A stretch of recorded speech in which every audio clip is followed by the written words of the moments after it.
number of perfectly sane and reliable people have been involved in this flying saucer. For whatever reason, the big science journals don't want to publish their findings. Dr. Reed is a famous investigator of psychic phenomena, but disbelievers such as you might interfere with my investigation. The term flying saucer has become a household word. There's a multitude of theories and explanations for the mysterious lights and unexplained phenomenon witnessed by millions of people around the world every year. Since 1948, one publication has continued to bring news about paranormal phenomena and unexplained events. That magazine is Fate. And in that tradition of providing true reports of the strange and unknown, this is Fate Radio. And now, coming to you live from WGOG Digital Broadcasting, your host of Fate Radio, Todd Bates.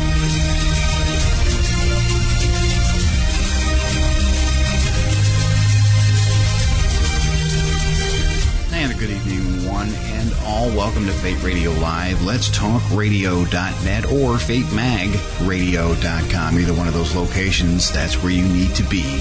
And there's a chat room right there provided for you as well. You can log in there through Facebook, Twitter as a guest.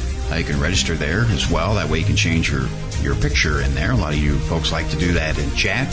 Now, tonight we have got an amazing 2-hour special here for you on this wonderful March the 16th, 2018. Joining us this evening, none other than Kelly and Kewaunee Lapseritis. So we're going to be talking about Sasquatch, of course, communication techniques. We're going to get into different levels of communication, the psyche of the Sasquatch people, their relation to them. All of these things are coming up tonight. So you definitely want to get into chat, post your questions. We'll open up the phone lines later on in the program as well. But just a little bit about them. Kewaunee is a holistic health consultant, master herbalist, and master dowser. I'm going to get into some dowsing questions as well. That's fascinating. With a background in anthropology, of course, psychology, conservation, and holistic health. Now, he is also an author, lecturer, presenter, researcher, radio and TV guest, film consultant, and world authority on the Sasquatch phenomenon. Now, his 2 published books are The Sasquatch People and Their Interdimensional Connection, 2011, and The Psychic Sasquatch and Their UFO Connection. Now, that's going to be fascinating to discuss as well. And he has 58 years of research and personal experience with the forest people and friendly ETs. Now, his wife, Kelly, is also joining us, and she has a connection to souls of multiple dimensions, levels of consciousness. She's a clairvoyant and medium, working with several interdimensional beings, and practices ancient shamanics in addition to a spiritual life coach and wellness consultant. Now, she's also a writer, editor, publicist. It's just amazing. And if you heard them when they were on Haunted Voices Radio, it was a little over a month ago. Definitely not enough time. We had to get them back for 2 hours, and I don't even think that's going to be enough time. But definitely welcome to Fate Radio, Kelly and Kewaunee. It's great to have you. Thank you. Thank you, Todd. Yes, so this is Kewaunee Lapseritis. Here. Got Kewaunee Lapseritis and Kelly, both, of course, joining us here tonight, and they're connected on a speakerphone there. So if things cut out every once in a while, that just happens. That's technology, folks, and we'll definitely get past it. Everything's being recorded for you tonight as well, and because a lot of you are going to trickle in later on throughout the evening, but don't worry, we do have you covered, and we'll put that on iHeartRadio for you, iTunes, Google Play, Music. It'll be uploaded for you about 30 minutes after the live broadcast. Now, Sasquatch, it's one of the most elusive creatures out there. There's so many reported sightings, yet no one has physically captured one. Several have attempted, but the topic itself. Now you've researched all of these years, decades of research combined between the two of you, just with the Sasquatch people alone. What was your interest? What was your main interest in all of this? Kewaunee, what got you started in it? Well, I started it actually 62 years ago. I've been researching, and I was a young man at the time, and I was very precocious and started to read every book in the library on wildlife and anything I could get a hold of that had anything to do with the Yeti or the Sasquatch. Mm-hmm. And this was back in the late 1950s, so there wasn't hardly anything out there.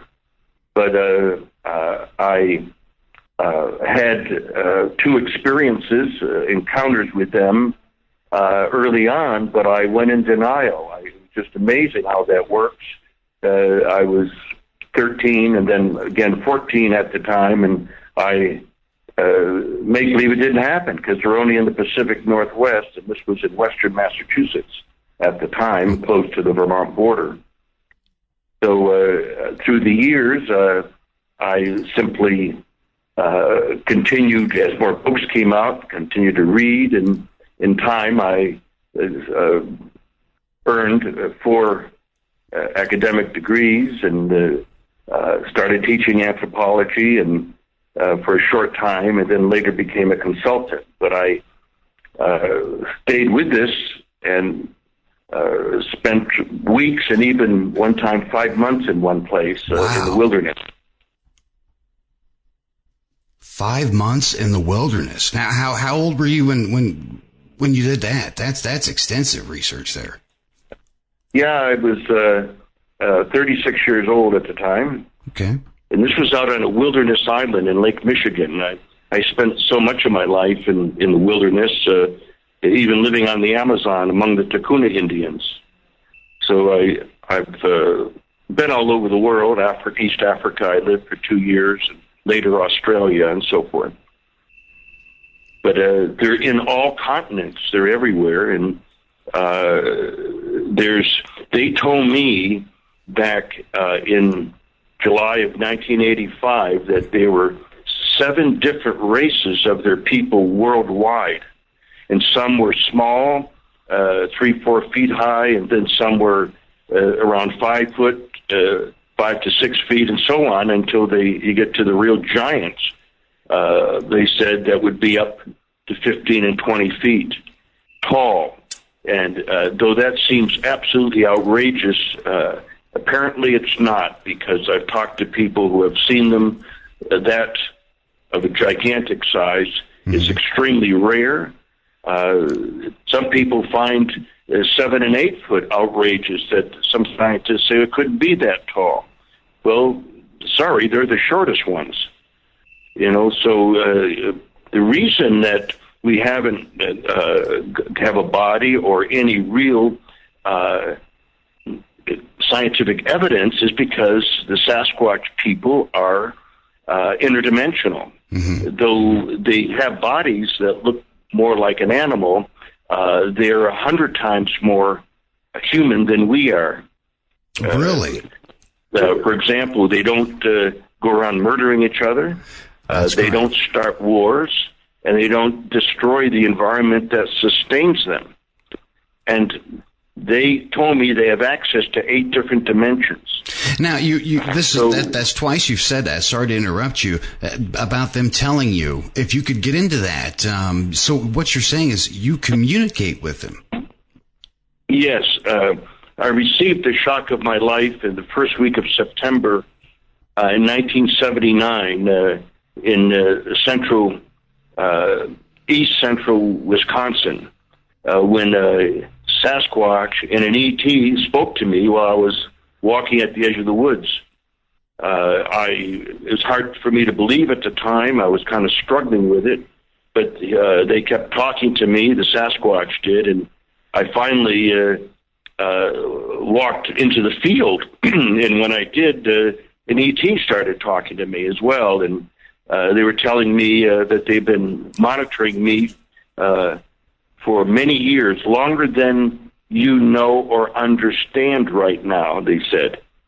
And so later on, they told me they were there at the moment of my birth, and that they had been watching me all these years knowing that my personality and everything would be someone that would help them as sort of a go-between.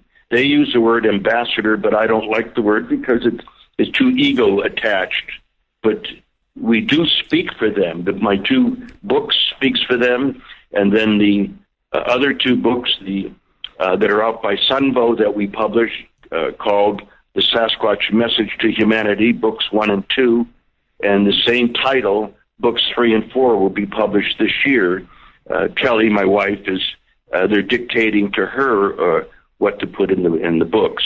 So we have a special relationship with them that I never dreamed would happen, because that first time that this happened, back in '79, I was in and out of denial for 2 years, even though it kept happening. Oh my I goodness. thought it was a one-time thing, but it's been ongoing, and they've contacted me over 1,000 times since then. Now, by contacting you, do they speak vocally to you? Is it telepathically? How do they communicate with both of you, Kelly, and both of you? Yes, there's 3 kinds of telepathy. There's verbal telepathy, visual telepathy, and feeling telepathy. And sometimes I've experienced all 3 at once. But generally, it's feeling telepathy and often visual telepathy. And when you want to get something, a point across, and so on. But they've done healing work on me. They've done all kinds of things. And we've helped each other in the sense of getting out the information they want us to get out, and they refer to us as family. That is amazing. And Kelly, what about you? How did you and Kewaunee meet, and then get into this? Have you always had an interest in Sasquatch? I have. I've always had an interest in anything that's, kind of magical and that kind of thing. Even as a child, I enjoyed learning about subjects, about things that were, not understood, mysterious kind of things. So it wasn't necessarily specifically Sasquatch when I was young, but it did definitely grow into that once they started contacting me. But I've been open-minded and had psychic gifts since I was young, and I actually turned them off for a very long time, just because it was hard to deal in the world with some of those gifts as a child. And so it wasn't until I was in my 30s, really, that most of this really started to come back to me. Memories of things from when I was young, as well as my intuition was just really growing. I guess what most people would refer to as becoming psychic, but, I could easily predict things, and so I started kind of looking into that a little bit more and fine-tuning that. And so it's I was aware that what it sounds like, it seems like when you become older, when you have this gift, this psychic gift, it's almost like an interstellar puberty kind of stage where it strengthens as you get older. It does, and it really depends on the individual soul and, your karma and what you kind of set up for yourself, because it's not like that with everybody. A lot of people advance and evolve because they want to. They're seeking that out, but a lot of people will, like I said, when I was younger, what I subconsciously chose to do was to kind of shut it off. And a lot of people will do that too, just because of whatever kind of pain or fear that it might bring them. So they intentionally shut down their gifts but really they're there all along. So it does take some practice to go that deep and to connect. And just off topic here real quick, I'll just say that anybody that's really interested in developing their psychic gifts more, I certainly recommend spending time in nature, just being quiet and meditating, and that's a great way to start. But of course, there's there's many different practices. No, that's definitely not off topic at all. I mean, that's nature. Right. Yeah, nature. That is the energy. That's what feeds us all. And we've got quite a while here to learn even more about this, because I want to get into, your psychic abilities more in depth, as well as just the communication, how it's done, these 3 different types of telepathy. Just amazing topic here. And we do have a question here for you real quick from chat. Bonnie is asking, why are they so difficult to see and research? Well, there's lots of different reasons for that, but, they cloak themselves. They don't want to be seen, by most humans, or they don't want to associate with people that are out to exploit them or to, hunt them in some kind of way, or depending on what their intentions are. So many people that are researching them or hunting them or something, they're just looking to boost their own ego, or they're looking to be the first to discover this or that, or they want fame and fortune or something like that, and those aren't the right intentions to have. So, as far as having a good chance of seeing them or interacting with them. So, because they're so psychic and they can feel and read people's energy, they're looking for people that have a loving heart and intentions of, doing well for the earth and of helping and healing others, So if you're looking to connect with the Sasquatch because you want a personal relationship and you want their assistance in helping you to evolve your own consciousness, or to teach you, techniques of how you can just be more peaceful within your own life, then that's the way to approach them, and that's when you're going to usually have more experiences. And but like now, Kewaunee of course, some people have physical sightings too, and they do that a lot of times to wake people up. Just a little glimpse of that can change somebody's whole life. And so that's kind of the intent when they do let themselves be seen and be known, is, they want to get into that person's consciousnness, so that they can seek the truth for themselves. And just like Kewaunee was saying earlier about him being chosen, maybe they know that this individual, this particular human, is one of a gentle nature, one that respects the earth, and they choose them. So it's just it's baffling how you have this elusive creature. You have all of these makeshift, and I use the term researcher very, very loosely when it comes to them going out there. You're right. They're going out there for the wrong reasons. They are hunting these like you would hunt a beast, and they're trying to haul them in. And you hear these ex researchers that they're just dropping out of it because the field is becoming so overrun with them. Now, right. What you guys are doing is communicating with them. They're telling you all of this. They're relaying all these different messages to you, yet people are still out there doing this. So that's why I definitely want you guys to have this forum tonight to say anything you would like of what they're trying to tell our race, and to set us straight, because obviously something's going wrong. If they're having to hide, if they're having to cross over into these different dimensions constantly, there's a huge problem that needs to be fixed, because just like Kewaunee said earlier as well, we're the animals here. Exactly. Yes, the mainstream Sasquatch researchers are, many of them are well educated, but they're also extremely naive. Mm-hmm. After my material has been out there for 39 years on radio, over 500 radio shows, and conferences, over 100 conferences, and so forth, and my books are out, articles that I publish, and they still don't get it. And I reach a point where I don't care. I wanted to share with these researchers that reality, but they are so childlike in one area, and that they think this is all fantasy stuff. Right. And they don't realize that science is discovering things all the time, and this is something I discovered that mainstream science is ignoring and making believe it's not real.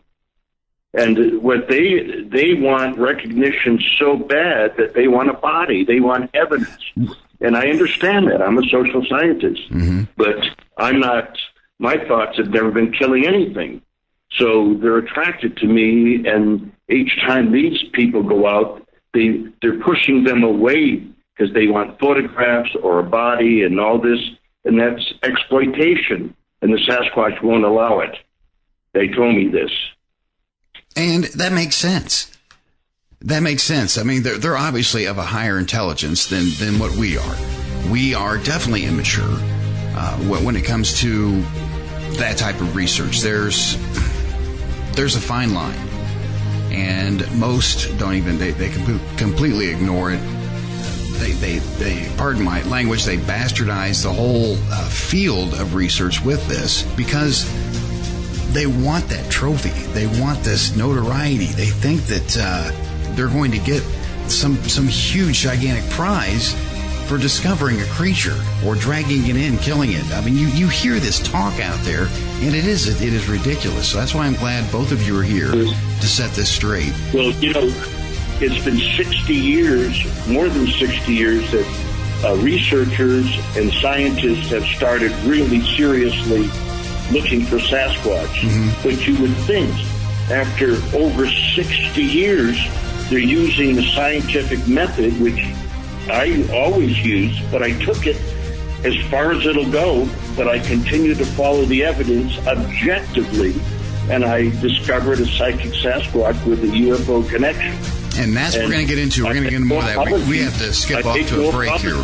We've got to skip off to a break real quick, Kewaunee. We're going to come right back and pick up where we left off. You guys stay tuned. More Fate Radio coming up next. Let'sTalkRadio.net or FateMagRadio.com. We'll be right back.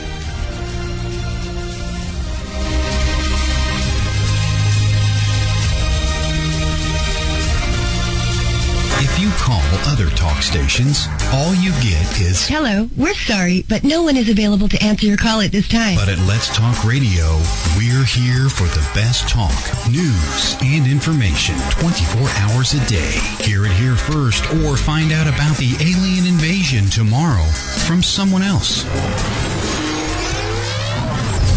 Depend on us. Let'sTalkRadio.net. Shopping, dining, beautiful lakes and rivers, and a monster? Welcome to Braxton County, West Virginia. Centrally located, Braxton County, West Virginia is the ideal place to visit. Natural beauty and recreation abound with 2 beautiful lakes for easy kayaking and canoeing, and many hiking trails. Did we mention the Flatwoods Monster? That's right. Visit Braxton County, West Virginia's Flatwoods Monster Museum and not only learn about the Flatwoods Monster, but walk in the same footsteps as the people who witnessed it. Nearly all of our attractions can be found within a few miles of Interstate 79. Visit us online at braxtonwv.org. That's braxtonwv.org. Braxton County, West Virginia. Center yourself here. Haunted, a psychic story by author and radio host Ariel Grace. This is not your average book of hauntings. Haunted, a psychic story is written from a psychic perspective and contains true stories and some handy tips. Written in 3 parts, Haunted, a Psychic Story contains chilling adventures, advice from the archangels, and helpful tips used by Ariel Grace to clear haunted homes around the globe. Haunted, a Psychic Story is available on Amazon, or you can download straight to your Kindle. Haunted, a Psychic Story by Ariel Grace. Get your copy today.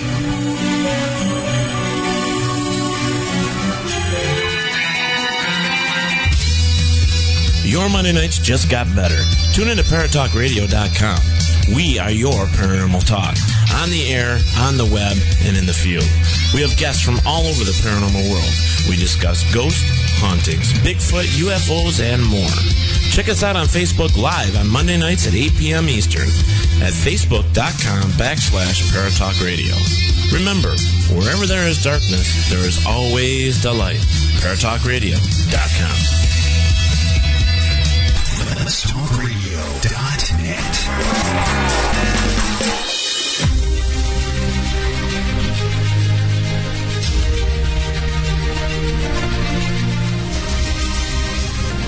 23 minutes past the hour. Those of you just joining us, of course, you're listening to Fate Radio. I'm your host, Todd Bates, and tonight we're discussing the Sasquatch People, communication with them as well, with our special guest for the next 2 hours. It is a 2-hour special here. We've got Kewaunee and Kewaunee Lapseritis here with us, and they were talking earlier before the break about the communication levels, the 3 different types of telepathy that are used, the communication levels between them and Sasquatch people. And we were getting into some discussion about how we're more the animal than they are. They're far more intelligent. There's so many things that we've already discussed, and those of you that have missed it, don't worry. We've got you covered there. You can listen to the past show, and that's going to be uploaded about 30 minutes after the live broadcast here this evening, and you can find that at letstalkradio.net or FateMagRadio.com, either one of those locations. iHeart, iTunes, of course, subscribe, all free of charge. You can do that right there through either one of those websites. Welcome back to the show, guys, and kind of got a little heated in there going over some of the way the different researchers are out there, the politics behind it, I guess. The politics behind is awful. Say that in making comparisons that you would think after 60 years they would figure out that what's really going on, that they're interdimensional and that they have psychic ability that could read your mind at a distance. And all of that stuff has been reported for years now, unbelievably, from all people coming out. And even when somebody says, I saw Sasquatch, and they contact one of these organizations or some of the researchers. And when the researchers go out and the person says, yeah, I saw the Sasquatch, but it was strange that when I got closer, he looked at me and he started talking to me telepathically. And I've been told this many times. So what do these people do? They take down all the information, but when they get home, they throw it away. Now, why? Because they said that's unscientific, that kind of information. Now, wait a minute. That's subjective data collecting. That has no place in science at all, what they're doing, and they're claiming they're scientists. So this is baloney. This is really a con game. It's horrible that they do that, but instead of, I objectively told the truth, and I had been attacked for it over and over again all these years, and that's their loss. You're being ridiculed. I win, they lose, because they're not even approaching me and discussing it with me. They just, it has to do with psychic stuff. Well, guess what? If they don't like the word psychic, they should use the real word, which is quantum physics, because it's synonymous. It's one and the same. Very good. Great point. This research is about anthropology and quantum physics. Mm-hmm. That's how, based on Sasquatch behavior, what's the reality. But since these people are zoologists, anthropologists, and just plain hunters, that just had this interest, they don't get it. I suggest they join the Boy Scouts and do something more productive. No, you're right. You're right. It does. It draws a lot of the hunters, the breeds that are out there like that. It's sad. And it's absolutely ridiculous because, like you said, it is their loss. If this is going on, you're being ridiculed for their own denial. And that's what's sad. They need to open up to this, open up to all aspects of it. I think all of us listening, and present here right now, know that people like the military have used the psychic gifts in the past for experiments, and they try to weaponize anything they possibly can. They've worked with this. They've dabbled in that before, and I think that's why they're they're probably afraid. It's probably a fear. They know it's legitimate. And well, in addition to that, Tom, just the fear of that, but of their peers that will criticize them for having anything to do with this. But this is real. I'm 100% right. They're 100% wrong. And that's not ego speaking. It's just when you make that comparison.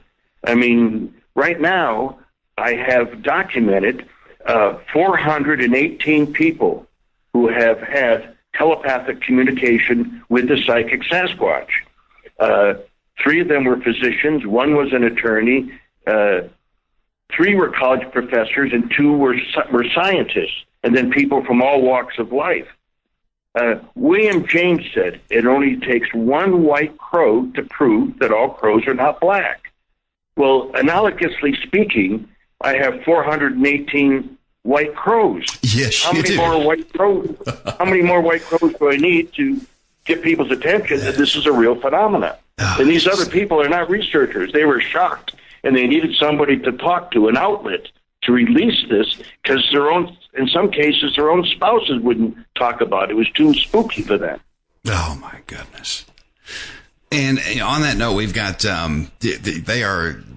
we've got some chatter going on here in the chat room. Those of you just joining us, definitely jump in the live chat room. They're having a great discussion in there about the energy, and we're going to get into that here in a second.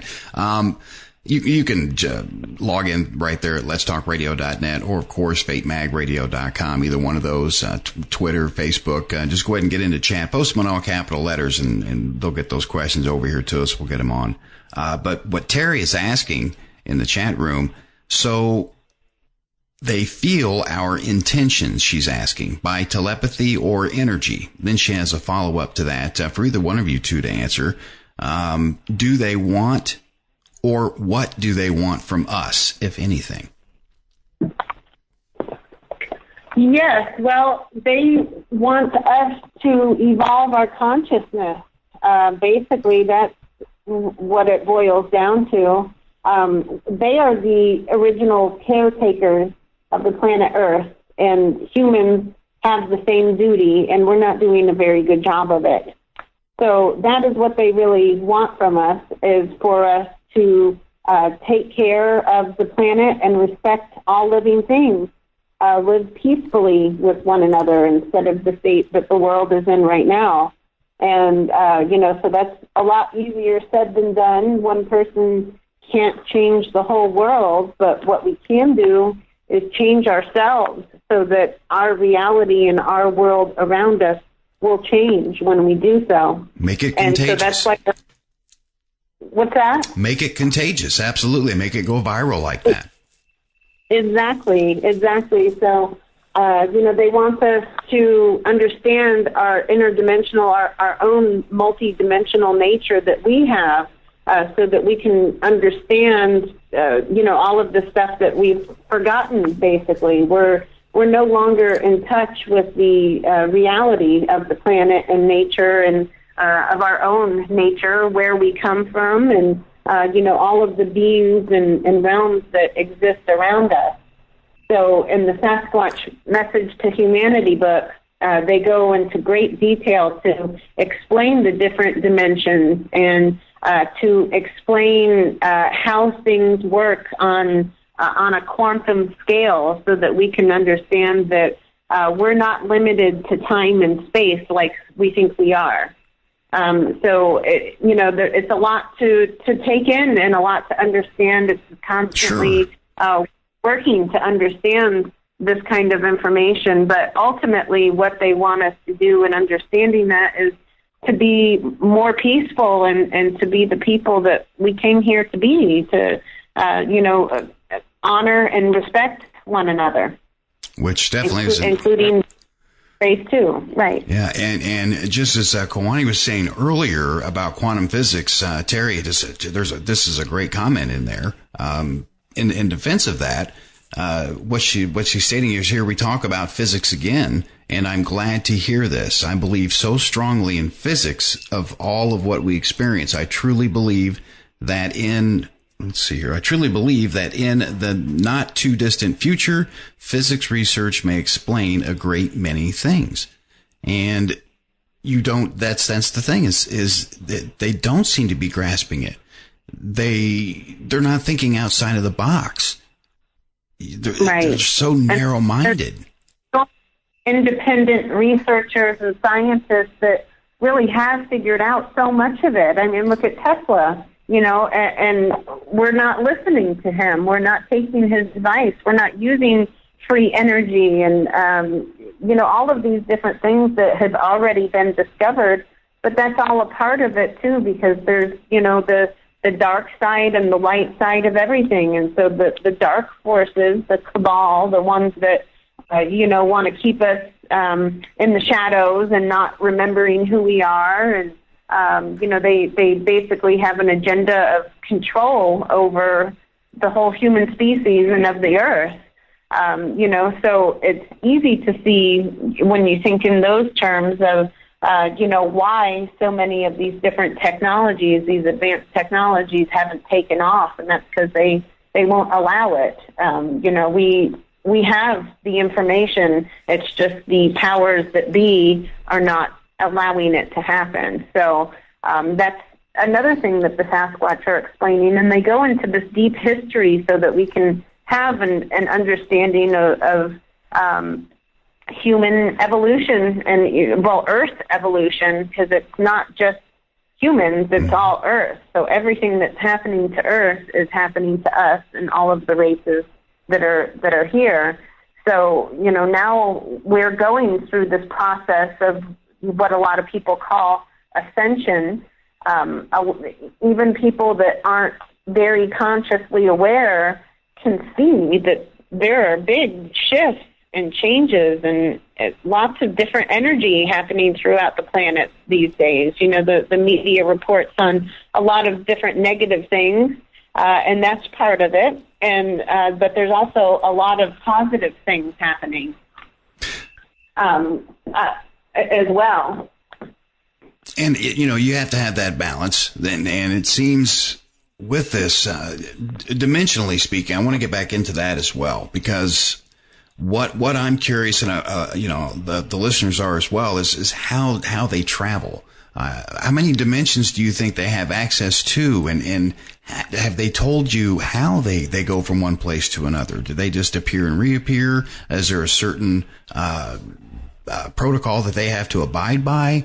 Have they told you anything like this? I don't know. I don't know all those details because they've never shared them with me, but I've seen them dematerialize 3 times in front of me, and they told me they have access to 8 different dimensions.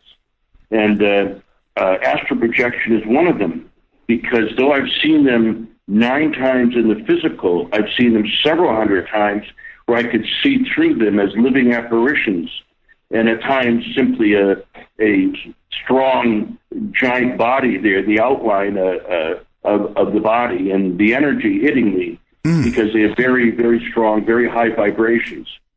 So, yes, they come and go very easily, and they only show themselves when they want to for people. Once in a while, a person catches one off guard, in the forest someplace, and if it's busy gathering food and that kind of thing. But overall, they are on the defensive because of so many hunters out there and people wanting to shoot them, and all the technology that we have now. They're aware of every bit of that. They're way ahead of us. They're 100 times more evolved than we are. So people, even in Russia, my colleagues in Russia who told me, they said, gee, we were puzzled. We get a map and lay it out and decide where the team, the whole group of people, of scientists, are going to go out to this area because they see these Sasquatch types, which they call almist, which are somewhat Neanderthal-looking in Russia. But the day before they leave, the farmers are seeing them everywhere, but the day before the researchers leave, they all disappeared. No one can find them. They're not anywhere, as if they didn't even exist. So when the researchers are there spending 2-3 weeks doing the research in that region of wilderness where there's some farms. They never see one evidence of anything. As soon as they go back to Moscow, they come back out again, and farmers see them at the edge of the field and walking through the woods. So they know at a distance, because if you're thinking of them and you're looking at a spot on a map, you are unwittingly projecting your thoughts to them, because you're thinking of them and thinking about where to go, and so you're forewarning them. These researchers don't understand any of this stuff. They won't listen, and I don't care anymore. I wanted to share as a responsible scientist and researcher, I wanted them to know what's going on and to stop the monster hunting. That's child stuff. It is. That's real. That's very perverse. What you just said makes complete sense. If you think about it, and you've been researching, my goodness, 60 years. And no breakthroughs. No one's reeled one in yet, so to speak, quote unquote. The same thing in other facets as well. No one's captured an alien. No one's captured a ghost in a jar. Because of what you just said. They are always one step ahead of us. And something that's simple. Here, Occam's razor here, okay? Something that's simple. And all we're doing is complicating it more and more and more. We're going out there, we're pushing them farther away from what I'm understanding now from you. We're pushing them farther away because we are... Yes, that's why they're going to so many other people. They told me in 2000, and then they told me again, I think it was in 2006, that they're coming out more and more as the real proof to see them everywhere, and they're letting... people take a few pictures of them at a distance deliberately. Some people think, I got it made. I snuck up on them. No, they let them take the picture because they want more and more information out that they're real beings. And now if you are around,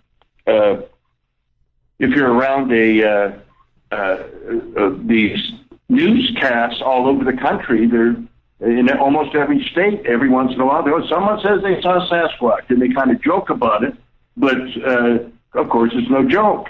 But this is a part of their plan, the Sasquatchy Nation plan to reconnect with only the people who, with high vibrations, that are non-aggressive, non-violent, that are not negative, that are not fearful, that walk in unconditional love and trust, and that's why they contacted us, and they don't want anything to do with these other researchers.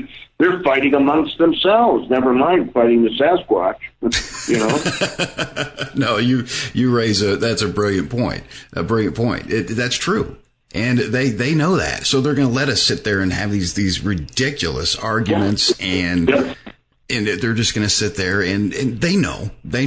And this is, the way you're saying it, it's making it so simple.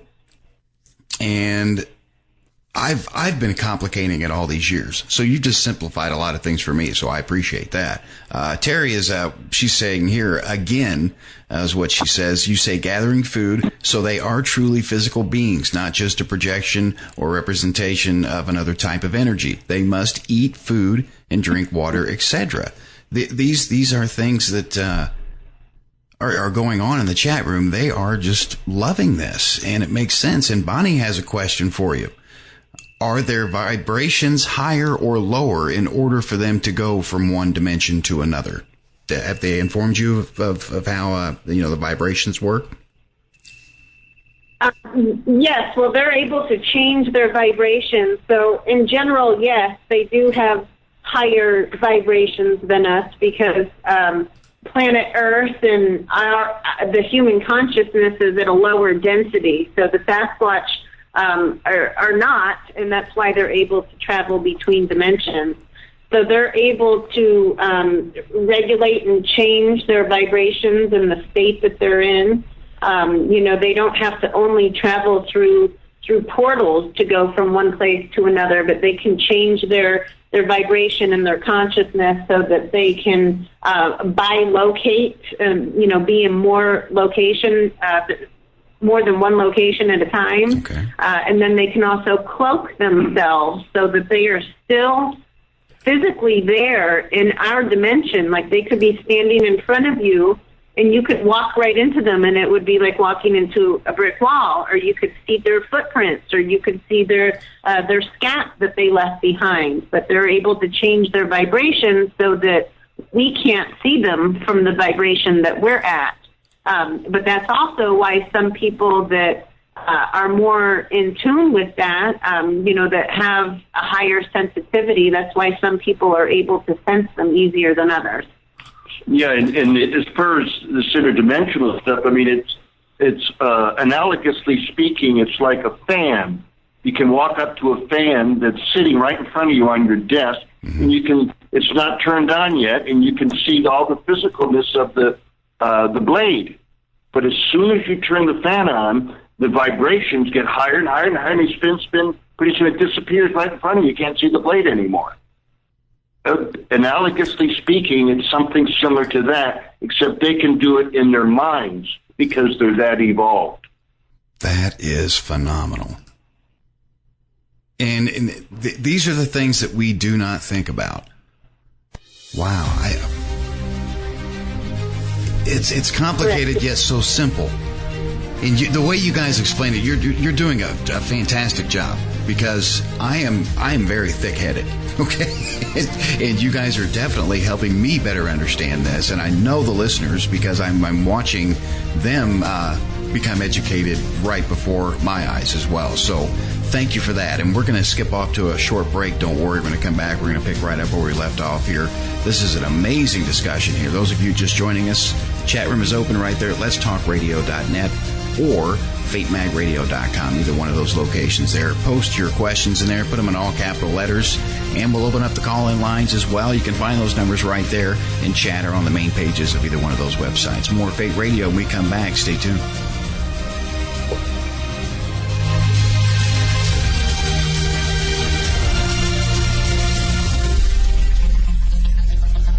We interrupt our scheduled programming to bring you the following conspiracy theory. Humpty Dumpty was pushed. WGOG-DB Clearwater. Let's talk.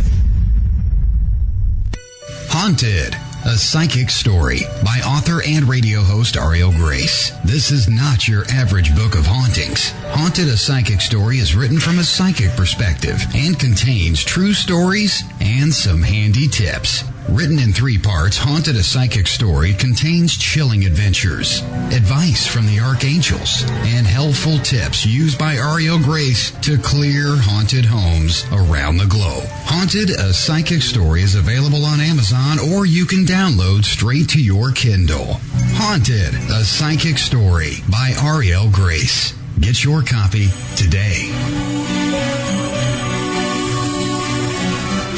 Grow your business. At Signorama, we offer customized solutions for signs, branding, marketing, and advertising. We have a full range of custom sign and graphic services to meet your needs, build your brand, and create your image. Look around and you'll see how our specialists help businesses enhance their visibility and get noticed. Let us work with you to understand your unique marketing goals and help you reach them. Signorama, the way to grow your business. Meet with an expert at your local Signorama or visit us online anytime.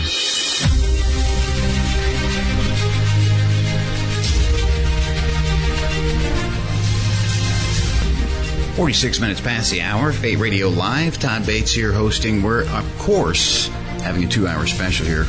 Amazing interview here.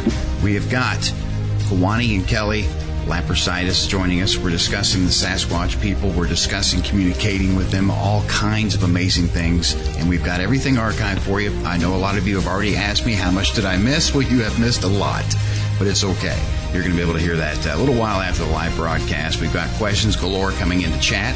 And those of you that are asking the questions through the chat room there at letstalkradio.net or fatemagradio.com receive a free issue of Fate Magazine, the latest issue, number 732. All you have to do is email me your mailing address, your snail mail address, to Todd Bates at fatemag.com. That's Todd Bates at fatemag.com. you get the issue. It's that simple. Just send your mailing address there, not your email address. I mean, if you send that, I'll ask for your mailing address, but you can send me your mailing address and we'll get you the issue, those of you that ask the questions. So thank you for participating, because this is a very, very, very interesting topic, very controversial as well.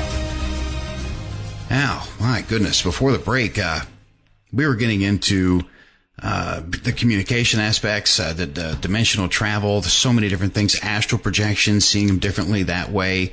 We've got other questions coming into there, just flying in here for you guys. Michael Lampton is asking, I'm in Victoria, British Columbia on Vancouver Island. Have you heard of many people having these profound telepathic experiences here? I know of one case. However, they're talking to a lot of people that are not coming out and talking to their neighbors or friends about it. So a few people, or I must say more than a few, a lot of people had discovered my work and said, I thought I was the only one. I didn't know that you did all this, because they held it in for years. There was nobody to talk to put it in perspective. And, of course, if they talk to people that are not in the know or closed-minded, they're going to be made fun of, or they're talking to the devil, or whatever people want to make up, that. Mm-hmm. And did you say Michael's in Australia? British Columbia. Oh, British Columbia. Mm-hmm. Okay, I'm sorry. No. Yeah. Okay, well, yeah, well, there's lots of them in Australia, too. They refer to them over there as like the Yowie or the Doolaga. But in British Columbia, there are just throughout all of Canada, really, but especially within British Columbia, there's one of the highest populations of Sasquatch anywhere. They say it's between British Columbia and Washington and kind of part of Idaho. This area that we're in right now is the largest population of them. And that's for several different reasons, but mainly because this is some of the most pristine, untouched areas of the United States, where it's still very woodsy, and geographically it's safe. For expected changes that the Sasquatch sees the earth going through, as well as very sacred land. There was. This was an area where they really interacted with some of the ancient Native American tribes. Some of the humans, before we really lost touch of who we were, there were some, Native peoples that still really interacted with them regularly, and a lot of that occurred around this region, too. And that is when they had the different type of respect for them, which is probably where they were able to encounter more of them. They came here more freely. They weren't, oh my goodness. What we've done to ourselves is sickening, because here we are wasting all this time and energy, and the answer is basically right in front of us. We just refuse to accept it. That's, well, go ahead. Yeah. The Sasquatch say that the white man, when he came, was the most destructive of anything they've ever seen. And just let's look at it this way. The Sasquatch people have watched the Pilgrims come over, and how this attitude that they're so superior to us, when half of the colony died the first year. They had to depend on the Native American people, but they ended up being destructive, looking down on the First Nations people as if they were subhuman.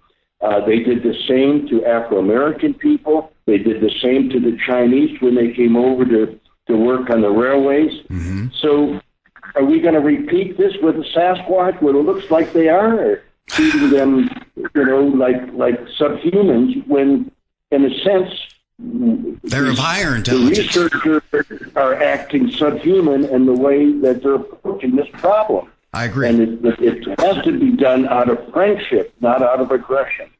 I agree. And on this show, I'm not supposed to agree or disagree, but you know what? I agree. Because That makes complete sense.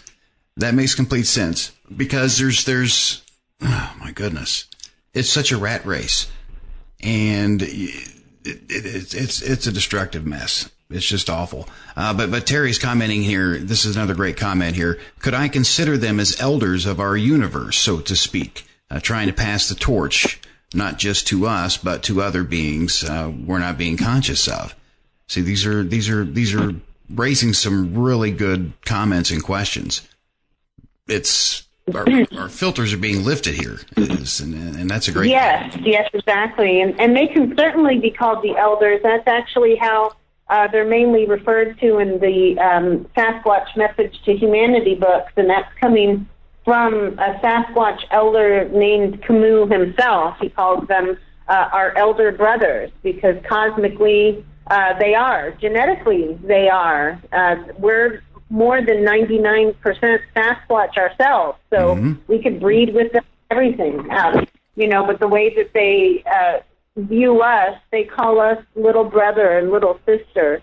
So they're, they are our elders. They're like our big brothers that are kind of holding our hand and trying to guide us and teach us on, what we need to do. It's our turn to take over. And so now that so many humans are willing to listen, now that they've been able to connect with people that are open-minded and accept this and don't, approach the Sasquatch with fear or anything like that, now they're able to really pass that wisdom on to us. And they do refer to themselves as our elders, an elder race.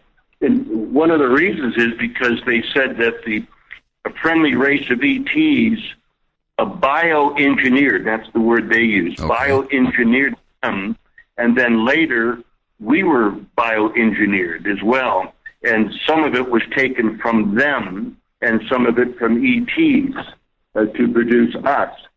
So this is what they told us, and all this information in great detail of how they explain their own history and our history are in the books of the Sasquatch Message to Humanity, books 1 and 2, and books 3 and 4 will be out of the same title, will be out later this year. And those links, I want to get this out real quick. Those links are in the chat room, folks, for both those books. Those links, the information is right there in the chat room, letstalkradio.net. Yeah.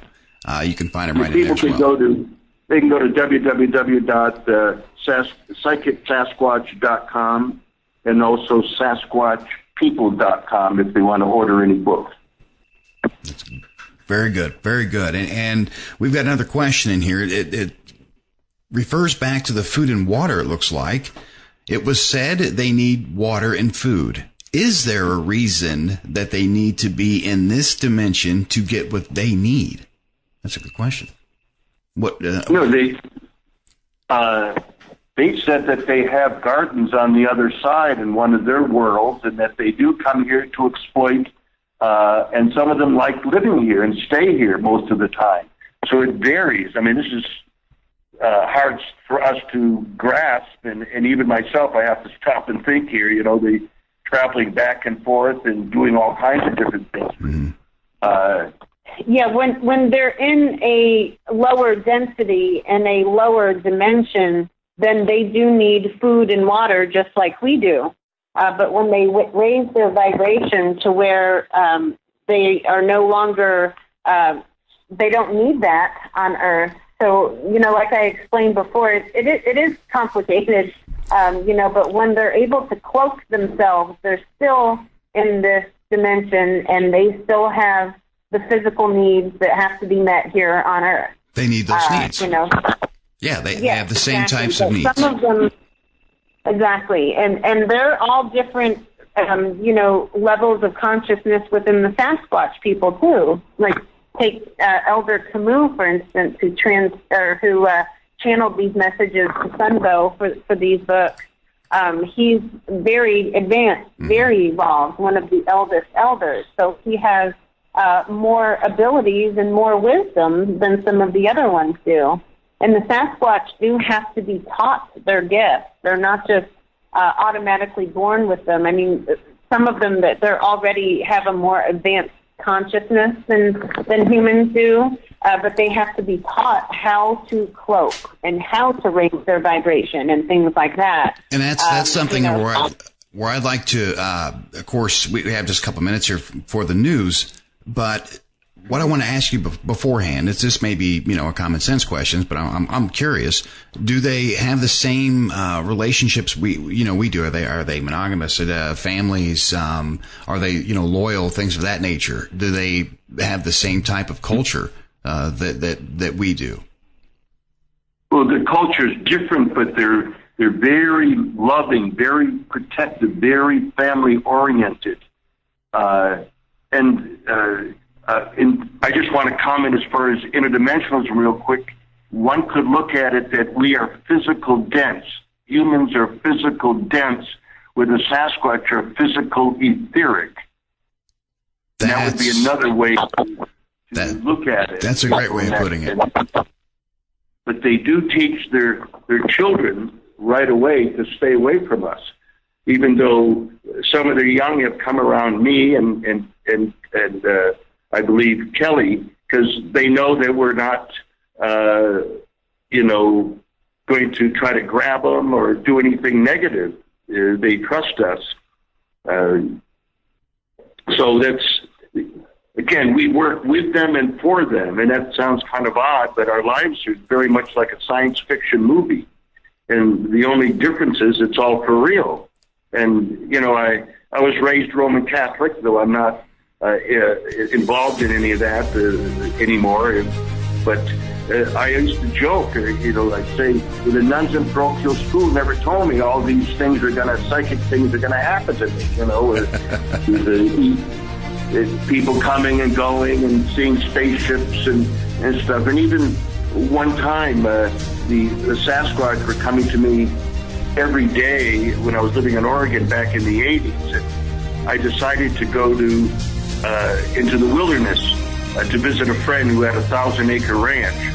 And when I got to the end of my driveway to leave, and a ET said to me, "Dear friend, we will be following you on your trip today." And I said, "Well, thank you." And I thought, well, I know they've done it before because they've talked to me on airplanes and stuff. So, I was surprised they said that, but I said, well, fine, Well, on the way there, I had to go through several miles. Hold that thought 1 second. We have got to skip off to a break. We've got to skip off to the news. Not a problem. Not a problem at all. You guys hang tight. More when we come back. Bait Radio Live.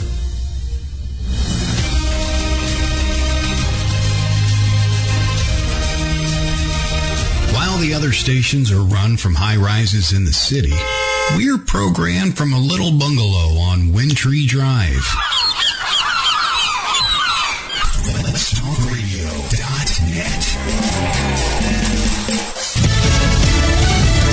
Determining the cause. I'm Lisa Lacera, Fox News. An update from the National Transportation Safety Board on the bridge collapse in South Florida. It's very early in the investigation, so we don't have a lot of factual information to report. Chairman Robert SunBôw, who says his team will determine why the span fell onto the busy highway below. Part of our investigation will be to look at the overall emergency response.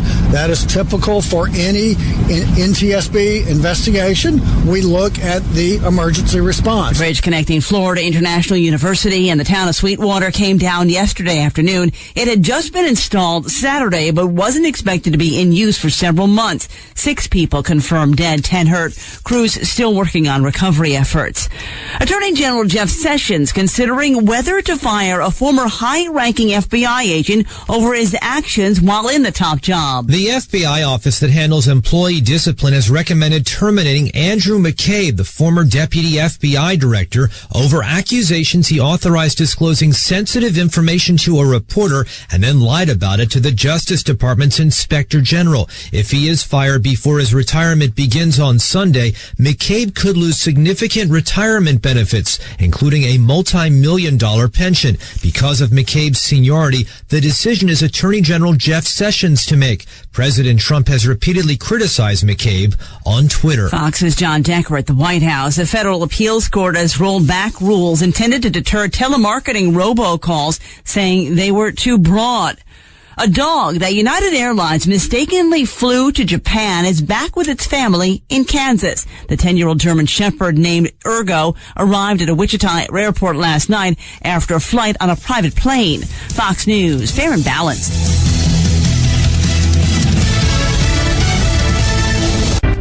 A California couple wins $2.5 million in a civil suit over a kidnapping case police thought was fake. Denise Huskins disappeared from her home in Northern California back in 2015, and she was found outside of her family's house hundreds of miles away in Southern California days later. She and her boyfriend told police a masked man drugged them, bound them, and then took Denise. But Vallejo police said it all sounded like a hoax. Turns out a disbarred attorney named Matthew Mueller was the one who'd abducted her. He was arrested for attempted robbery at a home in San Francisco later on. They found evidence after his arrest linking him to Huskins' kidnapping. A federal judge ruled Huskins' lawsuit against the city could move forward, and in his ruling, he said the police conduct could be seen as extreme and outrageous. Jessica Rosenthal, Fox News. Investigators say a boulder that struck a vehicle near Los Angeles earlier this week, killing a passenger, was intentionally dropped. The basketball-sized boulder was dropped off an overpass on the 134 freeway in Pasadena Tuesday night, smashing through Guadalupe Lopez's windshield, killing her 23-year-old husband, Christopher, who was riding in the passenger seat. About 2 weeks ago, we found out I was pregnant out of nowhere. Now he's gone. An emotional appeal for witnesses to come forward in the case. The California Highway Patrol says the boulder came from the Orange Grove overpass and that all Caltrans cameras in the area do not record. Jeff Manasso, Fox News. A court in Romania has rejected a man's claim that he's alive after he was officially declared as deceased. Reports say the 63-year-old went to Turkey for work in 1992 and lost contact with his family. Hearing no news about her husband, his wife got a death certificate for him in 2016. He was deported to Romania this year, and when he returned, he made the discovery. Lisa Lacera, Fox News Radio. Stations in the world. We're one of them. WGOG Digital Broadcasting. Let's talk.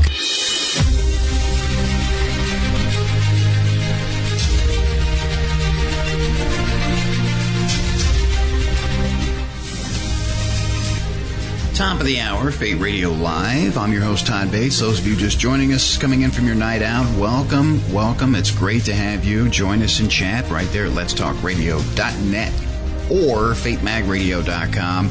And I know you guys are really, really enjoying tonight's guest. And, of course, that's Kelly and Kewaunee Lapseritis. They're joining us. We're discussing Sasquatch people. We're discussing communication. We're discussing how animalistic we are compared to them. It's actually the other way around, and it's changing a lot of views out there. That's exactly what I'm seeing with the comments coming in, the actual text questions that are coming in, and that's one thing that I want to do. If you guys want to, you're more than welcome. The phone lines are open, and you can give us a call. It's real simple. Real simple. Those numbers are posted on the main page of either one of the websites, or you just call 727-266-5962, or you can text your question. If you don't want to call, you want to send a text. A lot of people do that with your smartphones out there. You can text your questions to 727-417-9238, and those numbers are posted on the main pages, of course, and in chat. Now, my goodness! Before we went, you were telling us about another experience, Kewaunee, and go ahead and continue. Yes, with ETs, which again, the Sasquatch are part of the UFO phenomena, other than extraterrestrial. So, at any rate, so from time to time, the ETs talk to me, have helped me, and so on, and they have with Kelly.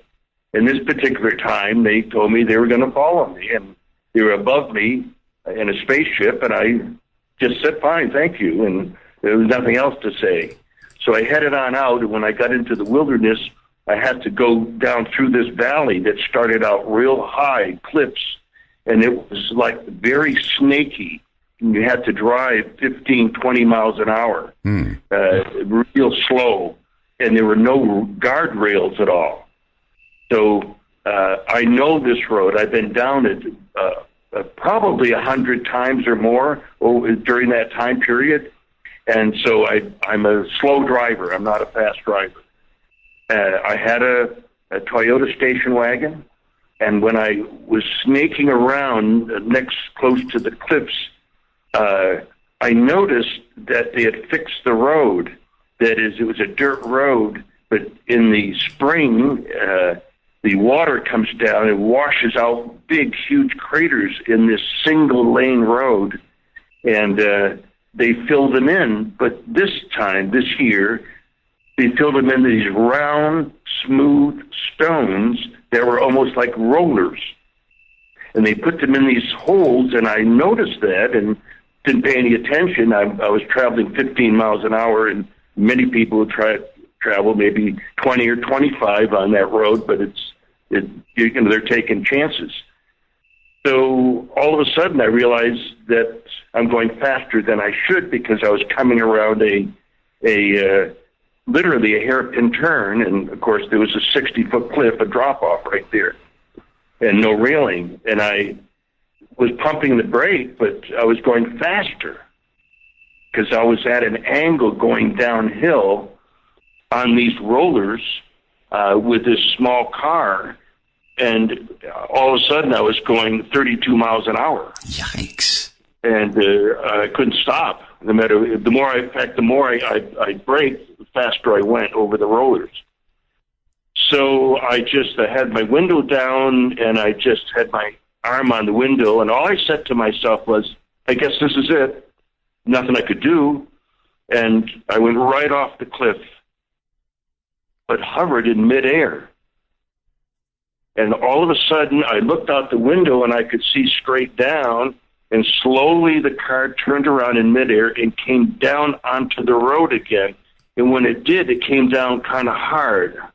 And when it did, it was pointing towards the rocks in the cliff. And I turned the wheel just in time, but I scraped the edge of my fender and then stopped and said, what the heck just happened? And I said, wait a minute, the ETs, they just saved my life. And so they did.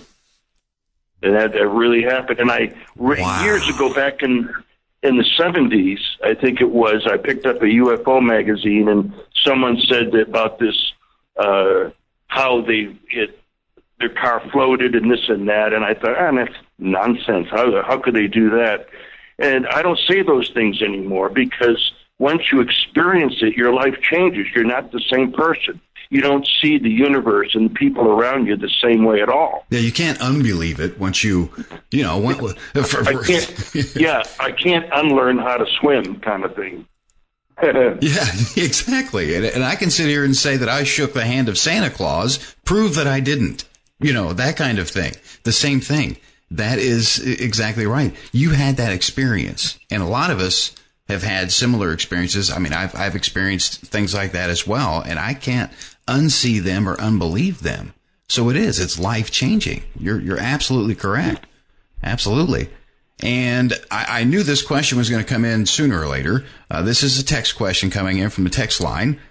They're wanting to know about the Patterson film and if that was one of the real Sasquatch people. Yes, I asked them back in 1985 in a group of forest people that I was interacting with quite frequently. And I asked one of the first questions I asked, and they said, yeah, that was one of our people that was out, and this is absolutely true. Now, I don't know why people hadn't figured it out even before then, because you can see the muscles in the legs where they belong.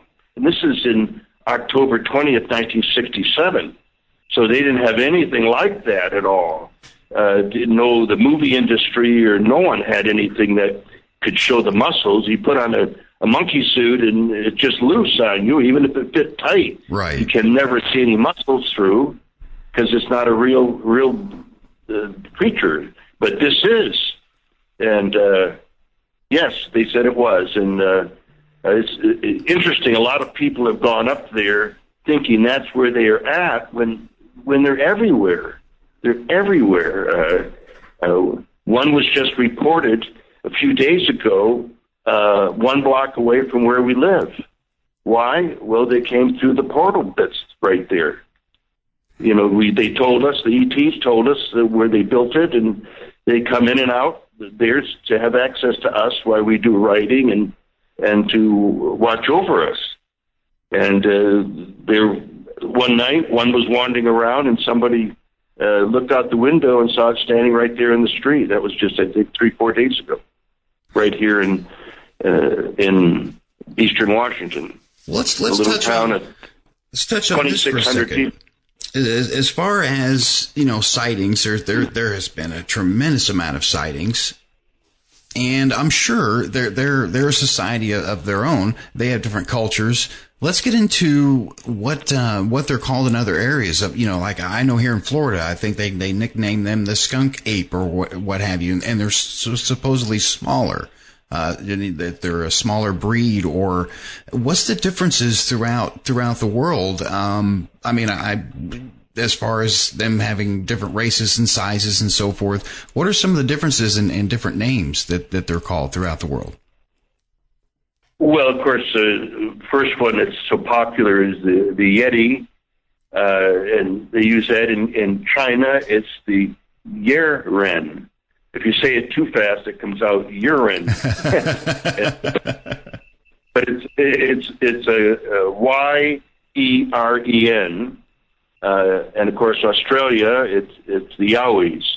And incidentally, you know, we do put on a conference every year, and last year 7 Australians came to our conference, and almost all of them have had and still do have ongoing telepathic communication with the Yowie people, because there are another race of these beings that are involved with the friendly ETs.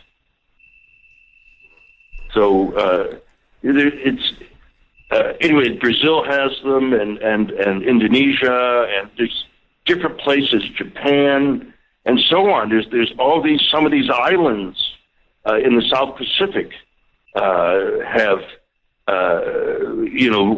were created out of volcanism, and the volcanoes, some of them have all these lava tubes and stuff, and there's underground cities there with ETs and these Sasquatch type beings that some of them have been reported to be 15 to 20 feet tall, and this is not an exaggeration. Not at all. I thought it was, but it's not. Years ago, I thought it was. Well, after listening to you and Kelly tonight, I've definitely changed my tune as well. So kudos to that. And what about, have any of them that you two are aware of, have they communicated? Are any of them adapted to the water at all? Since it's so vast, there's so much water, it's a great hiding place. Do you know if any of them have adapted into sea creatures? Yeah, I know of 2 cases. First of all, they love water and they can swim, and they have tremendous lungs to hold their breath and so on. And so they do like to be around water. But I know of 2 cases, one in Wisconsin back around 1980, where a man and his wife were out snowshoeing out back at their place, and there was a pond out there. And the pond froze, but there was one section where it was bubbly, and therefore there was a little opening. And they saw Sasquatch tracks. I mean, these were 20 inches long. And they followed them right to the hole, and it dove into the hole, but never came out. What did it mean? Do you think it died down there? No. Hold on. I'm going to tell you something else before I tell you the answer to that. Mm-hmm. Then in Alaska, I believe it was 5 years ago, a bush pilot had someone with him, and they were crossing over a frozen lake, and in the middle of the lake was a Sasquatch and a young Sasquatch, meaning around between 5 and 6 feet tall, and then the other was 9 to 10 feet. And the planes circled around and came in on it, and they started running. And it was in an area where there wasn't much cover. And they ran and ran, and they ran to a hole in the ice that was broken up, and they both dove in. And they circled a few times, and it never came back up. Well, how could they do that? Well, they can go into another dimension. I don't know exactly how they do this, of course.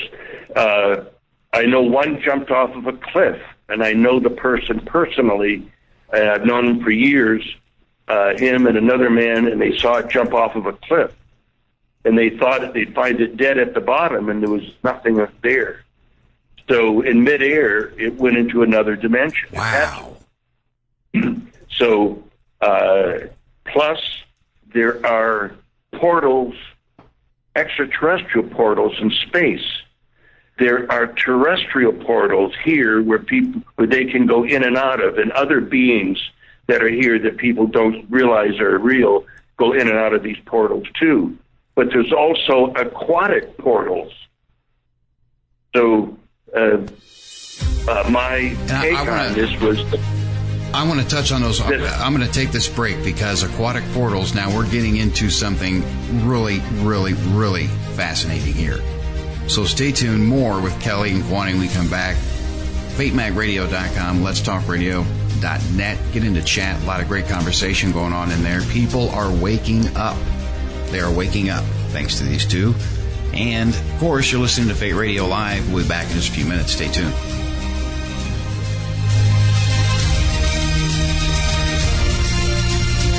In a world of many voices, there's just one that needs to be heard.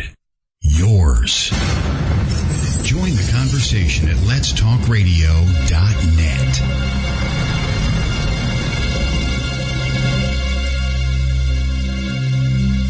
Shopping, dining, beautiful lakes and rivers, and a monster? Welcome to Braxton County, West Virginia. Centrally located, Braxton County, West Virginia is the ideal place to visit. Natural beauty and recreation abound with 2 beautiful lakes for easy kayaking and canoeing, and many hiking trails. Did we mention the Flatwoods Monster? That's right. Visit Braxton County, West Virginia's Flatwoods Monster Museum and not only learn about the Flatwoods Monster, but walk in the same footsteps as the people who witnessed it. Nearly all of our attractions can be found within a few miles of Interstate 79. Visit us online at braxtonwv.org. That's braxtonwv.org. Braxton County, West Virginia. Center yourself here. Haunted, a psychic story by author and radio host Ariel Grace. This is not your average book of hauntings. Haunted, a psychic story is written from a psychic perspective and contains true stories and some handy tips. Written in 3 parts, Haunted, a Psychic Story contains chilling adventures, advice from the archangels, and helpful tips used by Ariel Grace to clear haunted homes around the globe. Haunted, a Psychic Story is available on Amazon, or you can download straight to your Kindle. Haunted, a Psychic Story by Ariel Grace. Get your copy today. If you've ever wondered what your dog, cat, bird, or any other animal is thinking or trying to tell you, now's the time to crack their code. Make this year the year you learn telepathic animal communication and begin using the intuitive and psychic abilities we all have to connect with other species. The free website Speak Good Human is the perfect place to start. Speak Good Human is the internet's largest free animal communication practice site. It features tips, advice, how-tos, and more than 100 animals ready to help you practice and build your skills through telepathic conversation. And each February and August, you can join the thousands of other learners worldwide for the Animal Communication Practice Challenge, when you'll get daily encouragement, inspiration, and camaraderie as you pursue your dream of talking with animals. Get in on the conversation at www.talktoanimals.weebly.com. That's talktoanimals.weebly.com. Or Google Speak Good Human. Not only will your companion animals thank you, but you'll finally be able to hear it. Of course, we didn't invent great sound. We perfected it.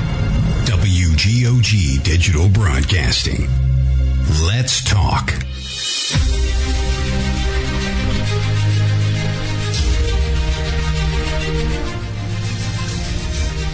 "23 minutes past the hour. Fate Radio Live. Todd Bates sitting here with you. My goodness, those of you coming in, welcome.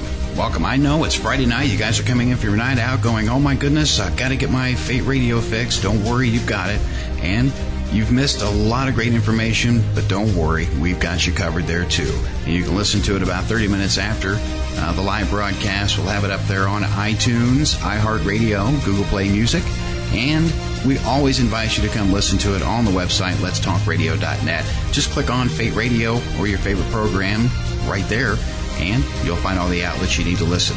And we're talking, of course, with Kewaunee and Kelly Lapseritis, and we're discussing the Sasquatch people, communication, how they travel, interdimensional travel. We're talking about aquatic portals now.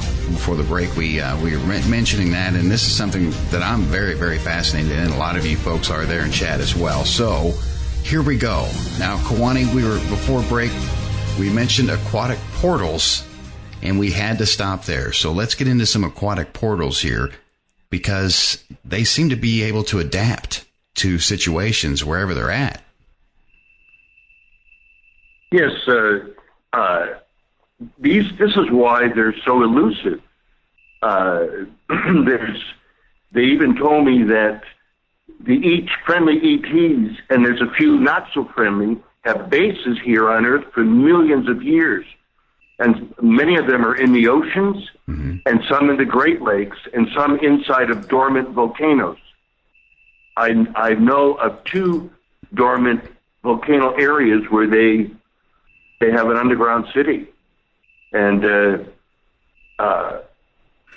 so these things are real. It seems science fiction, but this is my experience. I don't.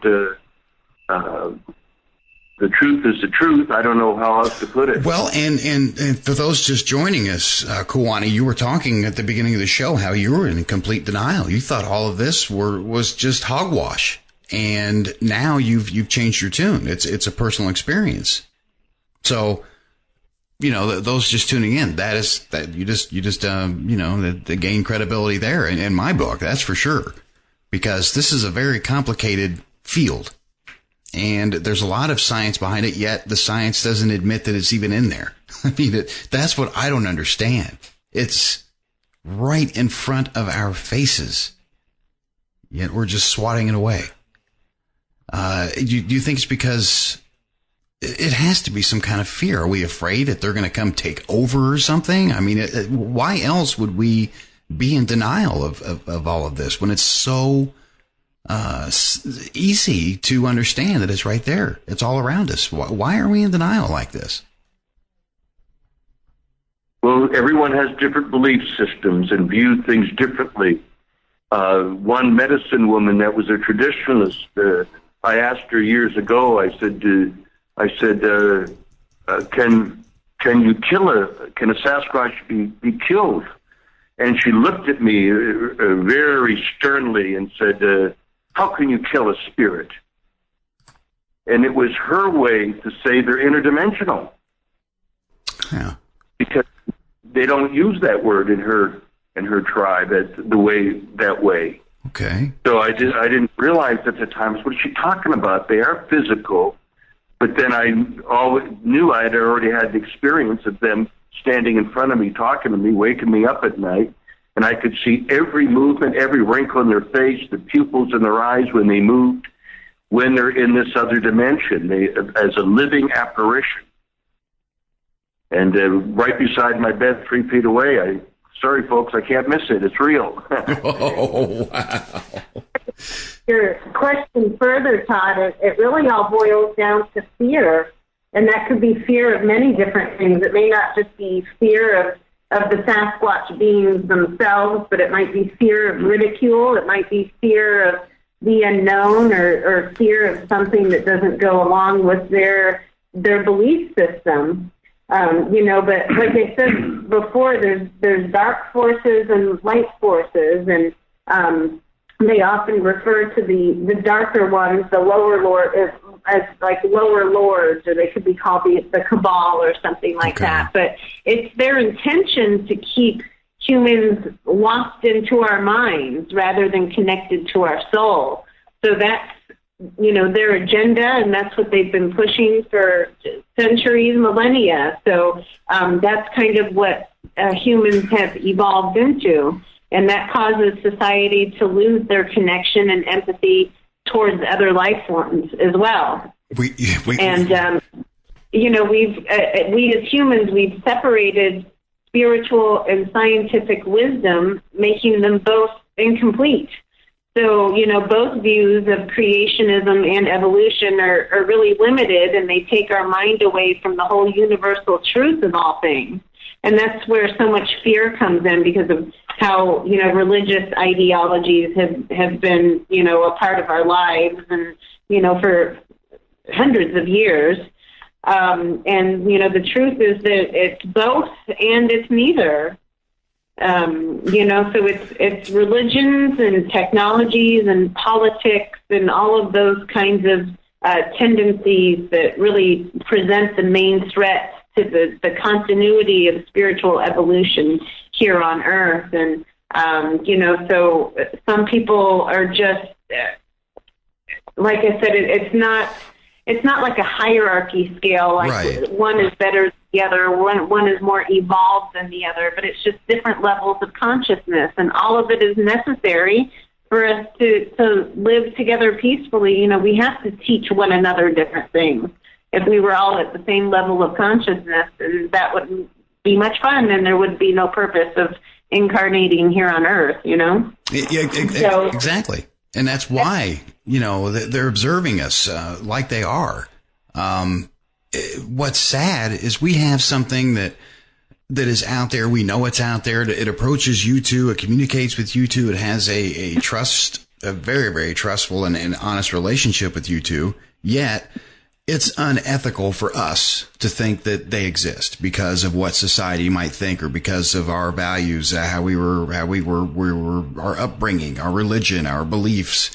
So we have one of the greatest things going, and we are just too worried about what other people think to even reach out and touch it. That's why we're here, to kind of break that, because so what? What's wrong with the truth? There's new things being learned all the time.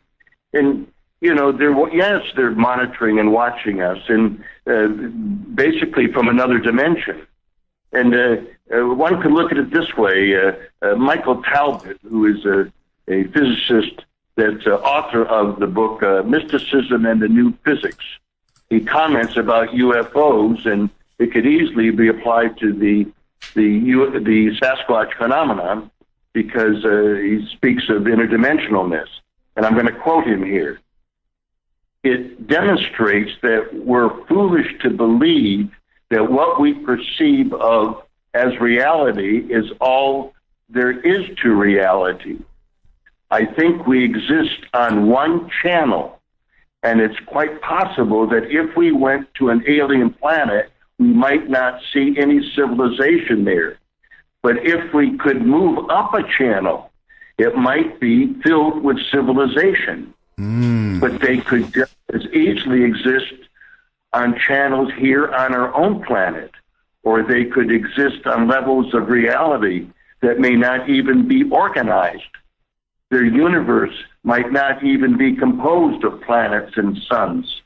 They may exist in some region that has a structure so foreign and alien to ours that we couldn't conceive of it at this point, because we've never encountered reality organized in that particular fashion. End quote. So he's really talking about vibrational frequency. Yes. You go up a channel, you go up a higher vibrational frequency, and there's other beings there. This is what it's all about. This is what the Sasquatch, the UFO phenomena, the little people, the gnomes, the leprechauns, the flying humans, Mothman. These are all interdimensional beings visiting us. Some are from other star systems, but use these dimensions in order to travel or to dimension hop from one area to another. So it takes 2 weeks to cross 80 light years, something like that. Right. That, oh my goodness, does that make it, that makes the mind wander.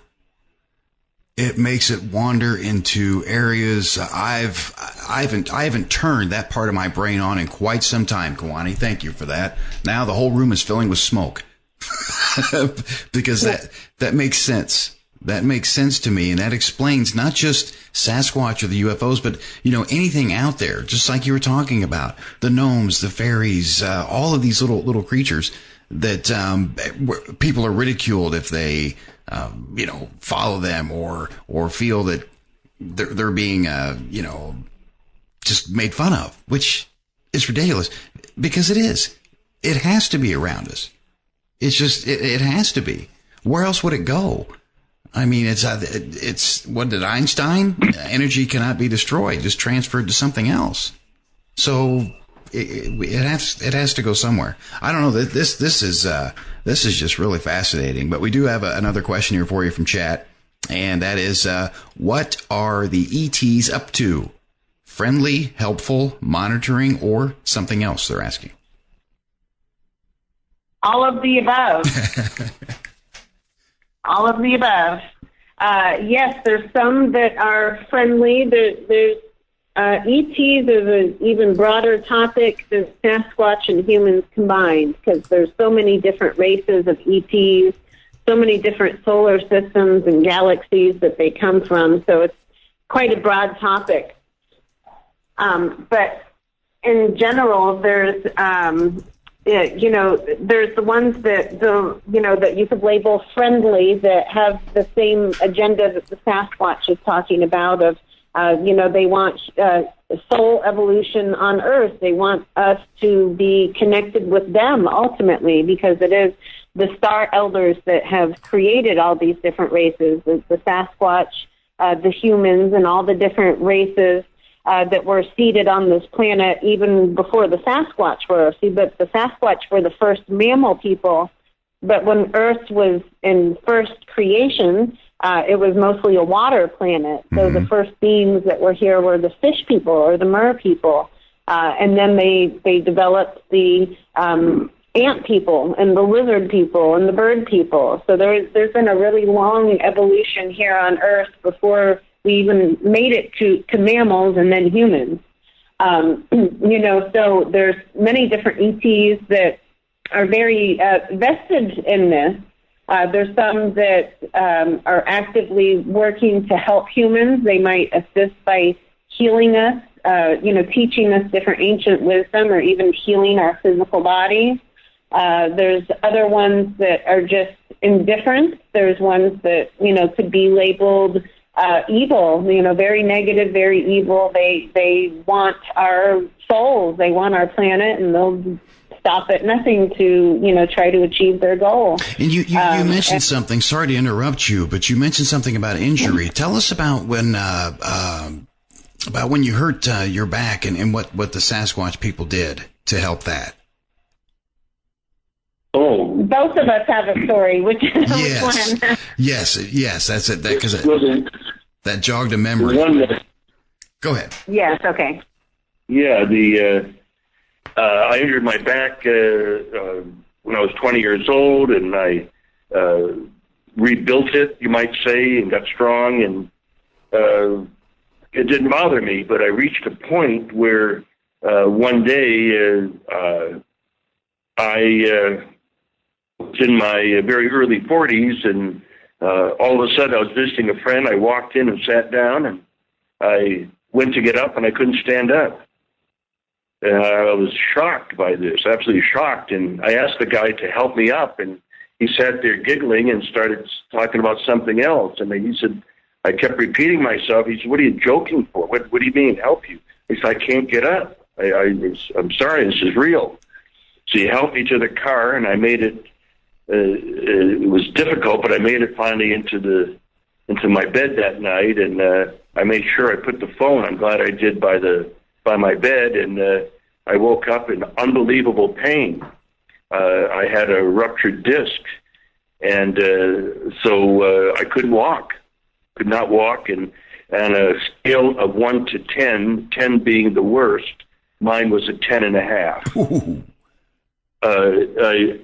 I didn't look like the same person looking in the mirror because my face was cringing all the time, and I was only getting 3 and 4 hours sleep a night. So I was exhausted. I went to a doctor, and he said, gee, this is the worst case of a ruptured disc I've ever seen in the 20 years that I've been doing this, but you're going to have to see a specialist, a neurologist. So I saw a neurologist. I was in a wheelchair. And he looked at me and said, gee, this is the worst case of a ruptured disc I've ever seen in the 30 years that I've been a neurosurgeon. And he wanted to do surgery, and I said no. And he said, look, I'll give you some pills that'll kill the pain, but he said, when that's done, I guarantee you'll be back begging me to operate. And I don't know why, but I said to him, doctor, you'll never see me again. And I wheeled myself out, and I never got the prescription even for his, pills, Mm-hmm. But anyhow, I went home, and my friend was helping me, a friend of mine, and would drive me around. But I had to stay in bed. I was an invalid, and neighbors and friends would bring food and do my laundry. And this went on for 2 weeks, and I struggled and thought of everything I could, going back and forth to different doctors that thought they had something that could help. And finally I thought, I see spaceships going over here all the time, and the Sasquatch are here that must be associated with them, so I'm going to telepath to the ETs to see if they'll come and help me. I mean, I was desperate, and this was a shot in the dark. Like, I had no idea, but I was laying in bed all day long, and on my back, that's all, and all day, all night. So I started telepathing. I did for a whole day, nothing. And I did it all day long, and so I knew they heard me. And I said, what's going on here? And so I did it the second day, and by late afternoon, after doing it, I finally broke down and wept and wept. Mm-hmm. The pain was so bad, the frustration level was really bad, and I just felt totally lost and helpless. Being strong, I backpacked around the world to over 40 countries years ago and all that, and I stayed strong, and now I couldn't do anything.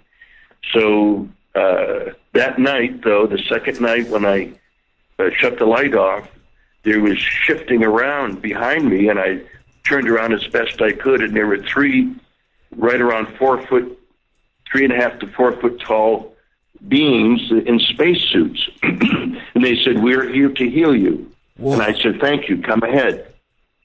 And I put me out right away, and then about I don't know what the time frame was, but I heard a strange language in my head, and it woke me up. I became conscious, and there were 3 of them. One had a cylindrical object that was working on me beside me, and I just looked up at him, and I said, oh, it's you guys. I said, I love you. And I just, knew it was all good. That's exactly what I said. And before that, I said, I'm glad you're here. God bless you. Come ahead. And when I woke up in the morning, which was 10.5 hours later, I was completely rested and didn't have a bit of pain whatsoever. So I sat up at the edge of my bed and to say my morning prayers, to pray for world peace and so forth. And this was back 1987, and I sat there giggling and trying to finish my prayers, but I was giggling. I just knew a miracle had happened, but I still was in disbelief. I was like a little kid. But I got up and walked to the bathroom, and I could walk. But I noticed that I could have a short gait. So, and I stayed home all day, and there was pressure on my lower back, but there was no pain. that night, as soon as the light went off for about 10 o'clock, I put it off. They were there, and they said, we have to do one more healing on you, one more time. And I said, thank you. And they put me out, and in the morning, I could walk normal. Wow. And, and with no pain. And about a week or so later, I wanted to visit my friend once again in the wilderness. They had this 1,000-acre ranch. And I just realized it was on a Friday that I didn't have any money for gas. Back then, there were no ATMs or debit cards or anything. So I had to go to the bank, and I thought, Grinder, I'm 13 miles from Roseburg, Oregon, and I better get myself in there. Otherwise, I won't be able to draw any money out. I won't be able to go anywhere. So I drove in. It was on a Friday evening, and when I parked my car, I looked up at the watch, and it was 7 minutes to 5, and it closed at 5 o'clock. The bank did. So I'm jogging down the street, running as fast as I can in order to get to the bank in time. And when I got to the corner, the bank was just on the other side, but I had to wait about 1 more minute. But just as I got to the corner, I looked to my left, and one of the doctors that saw me was walking across the street. You're kidding. And he walked up to me, and he was bald-headed, and he started rubbing his head, pointing to my legs, and his mouth went up and down, but nothing was coming out. And I just said, have a nice day, doctor, and I jogged across to the bank. He just stood there with his mouth open, that's all. That is amazing. Oh, my goodness. Oh, what are the odds? What are the odds of that happening? That is not a coincidence. Everything happens for a reason. That just proved it. And what I want to do, I want to take this final break, and then Kelly, I want to hear about your experience when we come back. This is an eye opener, folks. Really, really good stuff here. More with Kewaunee and Kelly when we come back. We're going to finish things up here and get your final questions there in chat. Let's talk radio.net, fatemag.com. More Fate Radio in just a few moments. Stay tuned.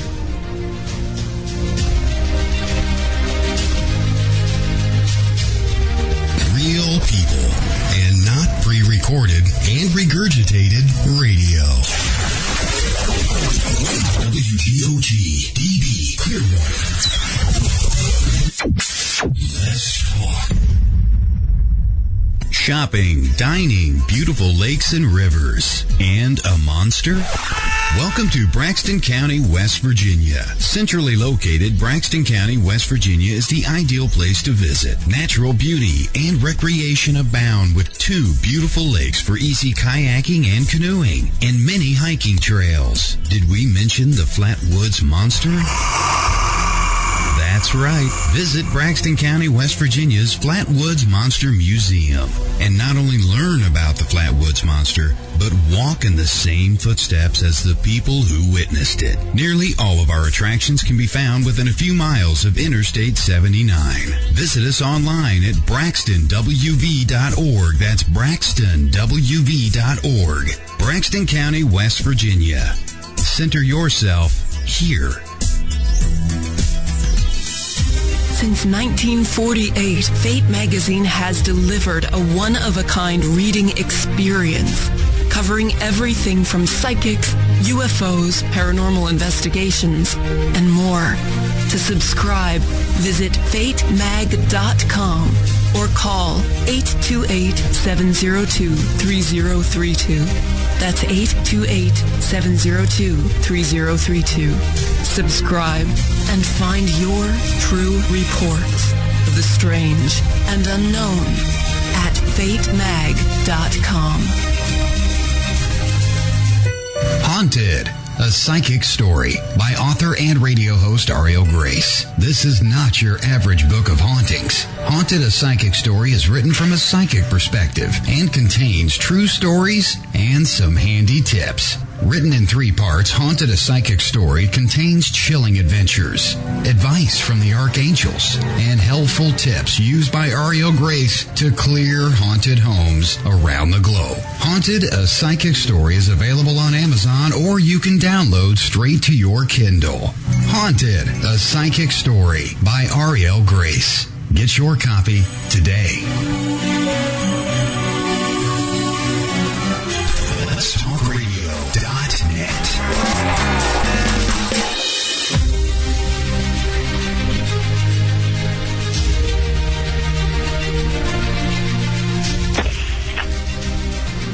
7 minutes past the hour. Thank you, each and every one of you folks, for tuning in tonight live, Fate Radio. Wow, what an amazing show. And everything has been archived for you. Everything will be up and ready for you to download on your smartphones, your tablets, your Apple TVs, your iHearts, all the fun stuff. Everything's going to be up there about 30 minutes after the live broadcast. The best place to go to find your best place to listen to the past show is going to be letstalkradio.net. Different kind of mediums. You can subscribe all free of charge there. iTunes, iHeartRadio, Google Play Music, whatever is easiest for you, whatever you like. That's how you can do it. And of course, we're talking with Kelly and Kewaunee Lapseritis, and there are so many different facets that we came into tonight. It was amazing, and we do have just a little bit of time here, but we just heard a very amazing story about Kewaunee's back injury and what happened. Talk about something right in your face like that. And Kelly, you said you had something similar happen to you. Did you want to share that with everyone? Sure, yeah. It's also, there's been a few times where they've helped me physically in different situations, but specifically one time it was also my back. I've had some troubles with my back over the years, and I've learned to recognize when it's going to turn into a real problem, and I cannot sleep on my stomach at all. It really injures my back. And one evening I fell asleep on my stomach, and I woke up and I was in such horrible, horrible pain. It took me about 15 minutes just to flip over onto my back because I had to inch myself really carefully. And so the whole time I sat there and I prayed and I asked for help from the Star Elders and the Sasquatch People. And, as soon as I ended up back on my back, I fell right asleep and I woke up with absolutely no pain. And this was the kind of, I've done this before, and that kind of injury lasts for a couple weeks for me, where I'm feeling it for a while. And so I woke up with no pain, and they did confirm with me telepathically that they did help, and that they did help, especially because I asked, and because it wasn't like a karmic matter when it comes to free will or karmic things. They're not always able to assist with something. But with this, they did say that also specifically because I asked that they helped, and that's something that they remind me and others, and remind me to remind others, is just to ask for their help. That's something that we kind of forget to do, I don't know if it's pride or if you just think, oh, well, they're too busy and don't have the time to help me or something like that. But they encourage us to just ask and, with a humble heart and just, genuinely for whatever it is, if it's for the highest benefit of all, if you're asked, can I please win the lotto so I can get this new car I want, that's not going to work, Right. So, yes, when it's for health and healing and soul and consciousness evolution, they're always there willing to help. Yeah, we've actually got a final question right here that pertains to that. And first, I want to personally thank Terry for the comment she put in chat. I did read that, Terry. Thank you so much. And I agree. I wish I could type. I would make a lot of noise doing that right now. But thank you, Terry. And she does have a question here. This makes you think. What she says is, I wonder if the miracles we hear of in stories on faith are really these beings doing this for us. Is it divine? That's, yeah. Or is them trying to lead us? Yeah. It could be any number of different beings that are assisting, but, that's the point of what the Sasquatch really want us to know, is that there is so much going on beyond our physical reality. There's so many different beings and energies, and there's the elemental realms, there's the ETs, and then there's the, there's angels that assist, and then we also have ancestors, spirits of our loved ones that can assist, and there's so much going on. So different ones have different abilities, or they have things that they work more closely with. For example, when we think of angels, we think of these beings with these magnificent wings. Right. And the reason we think that actually is because the bird people that were here on Earth before the Sasquatch even were, they evolved their consciousness to the next level, and so they have a new role in what they do now. They're no longer, there might be a few that might choose to come back to Earth for some reason, but in general, now they're in guardian kind of role, and they are angels many times. Several of the bird people, and so angels may not be a beautiful woman with wings. It might be a being with a beak as well. But they're there to assist, and that's just one example. There's so many different ones that help with different things. That the elemental realms, like the fairies, do a lot for the earth and things like that. Yeah, and I was in the same situation that Kewaunee was years ago in this denial with this with a lot of these different spiritual energies, and I'm slowly, because I'm in love with an intuitive, so she is definitely helping me get a better grasp on these, opening my mind, because I think. I'll say it, that my mind has been closed because I think I was afraid of being ridiculed if, you got some big beefy guy like me saying, okay, come on, little fairy, let's go have some fun. Help me out today. See, I mean, it's a pride thing, just like you mentioned. So hopefully these blocks get lifted from people and we can move past this, and just like what Terry said there, let them lead us the way we're supposed to be led, and just quit blocking it. I mean, it's starting to get old. We've got to have some changes coming up here.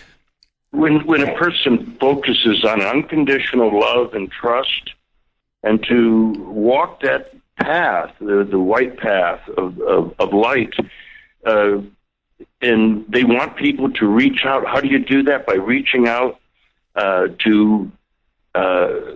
having more compassion, reaching out to people, being more empathetic towards others, not to be so self-centered and so forth, but to help other people seems to be a real big thing, and that's why the Sasquatch and ETs over the years went to Indian medicine people and other shamans all over the world, and I've been doing healing work for 42 years now. I'm a master herbalist and a holistic health consultant.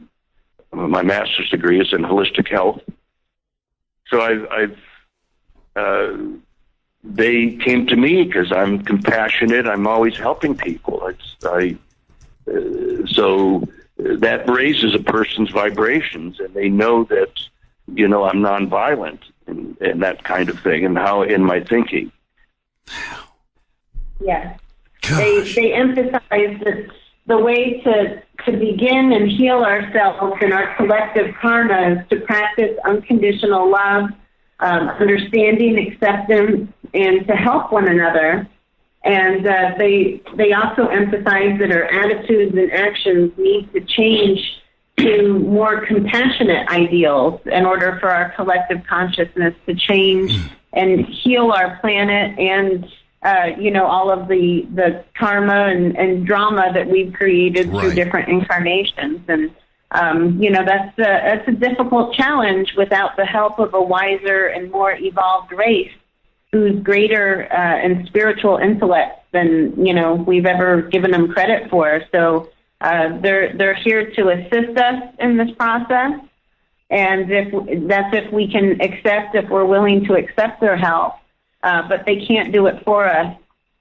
So, the healing of our collective karma and consciousness and the end of this paradigm, this reality that we're in right now, it all depends on our own decisions and actions. So they want to help guide us to make wiser decisions and actions. Got to meet them halfway. You two are amazing. I can't wait to have you back on the show. Go ahead, Kewaunee. Go ahead. Yes, to add to that, I'd like to say a Zen monk once said, and I quote, "All life in nature has a spiritual dimension and is sacred. When we honor other creatures as we do ourselves, we all evolve another step." End quote. Again, Occam's razor. Something so simple, yet we make it so complicated. Oh, goodness. You two have opened up my eyes. The audience, they loved you. You're definitely going to be coming back here. We loved having you. And we do have just a couple minutes left in the program here. Time flies so fast. What I want to do, I want to turn the mic over to you two. You guys get out all the information you like, whatever you'd like to say. The mic is yours. You've got 2 minutes. Okay, thank you. Yes, we're just a couple of Sasquatch whisperers here. But if people are interested in my book or information about what we're doing and about the Sasquatch Message to Humanity books, please go to www.psychicsasquatch.com, also www.sasquatchpeople.com. Please visit both of these sites to get more information. And Kelly's here to talk about our upcoming conference here and coming up this year, August 31st, September 1st and 2nd. Yes, and I'd also like to add an additional website. It just launched last week.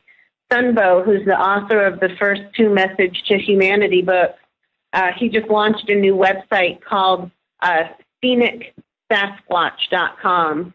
Scenic stands for Sasquatch Close Encounters Network of Interspecies Communication. So it's got a lot of our additional information. It's just another website that you can add that, has some great stories and information. But the great difference with his site now is that readers submit their stories. So already in the first week, there's 55 stories of, other telepathic or physical encounters that people have had that they've submitted. So there's some real great information to look over on that too. And again, that's Scenic, SCENIC, Sasquatch.com. And so I wanted to mention our upcoming conference and gathering too. This is our 3rd year now. It's called the Psychic Sasquatch Spiritual Retreat and Conference Gathering. We have it here where we live in Chewelah, Washington, up at the Chewelah Peak Learning Center, which is a beautiful wilderness facility. And people camp out there either in tents or RVs, or there's also lots of dorm bunks for people that want to stay indoors there. And there's a conference where we have several different speakers. It'll include Kewaunee and myself and SunBôw, the author of the first 2 Message to Humanity books. And then this year we'll have some additional speakers that we've never had before. Our special guest that we just confirmed the other day is Clifford Mahudi, the grandfather Zuni Pueblo elder that appeared on several different shows like Cosmic Disclosure and History Channel, Discovery Channel, several of those programming. So he's many people know of him and his connection with Star Elders. So he has some great insights from the Zuni Pueblo prophecies and things of the Sasquatch people and those type of beings that, their native peoples have worked with. We also have Garrett Duncan, who's a Navajo shaman, and several others. Christina Schwind is a new speaker that we'll have this year. She's a multi-dimensional activator and accelerator, so she's a communication with the Sasquatch too, and has great insight. So anyway, go ahead, get it out there. We're going over. Go ahead. It's August 31st through September 2nd this year, and you can find more information at psychicsasquatch.com. But it's going to be a fabulous event with, we're expecting at least 250 people, and there'll be great opportunities to connect with the Sasquatch and to learn many of the different healing modalities and ancient wisdom practices that they really want us to learn. Thank you so much. You two are amazing. Thank you for taking time out of your busy schedules to come on Fate Radio. We're going to have you back here again real soon. You two take care. Okay, great. Thank you, Todd, for having me. You are most welcome. And there they were, Kelly and Kewaunee Lapseritis. My goodness. What an amazing show. And you can find the archive's going to be up there in about 30 minutes. Just give me a little time here to button some things up, and you can listen to that right there at letstalkradio.net, because a lot of you just flooded in, and it's okay. It's okay. I'll have it up there shortly. So until next week, have a good week, folks.